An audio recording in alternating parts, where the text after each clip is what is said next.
শান্তিপূর্ণ আন্দোলনে আমরা কোন রকম হস্তক্ষেপ করব না। একই সঙ্গে অনুরোধ করছি, আইন মেনে মিছিল করুন। রাজ্য সরকারের সচিবালয় নবান্ন এবং তার সংলগ্ন এলাকায় ভারতীয় নাগরিক সুরক্ষা সংহিতার 163 ধারা জারি থাকে। এই ধারা অনুযায়ী সংশ্লিষ্ট এলাকায় 5 বা তার চেয়ে বেশি মানুষের একত্রে জমায়েত আইনত নিষিদ্ধ।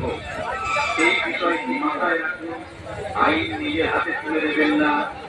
আবার জানাচ্ছি, শান্তিপূর্ণ এবং আইনশৃঙ্খল আন্দোলনে কোনো হস্তক্ষেপ করবে না।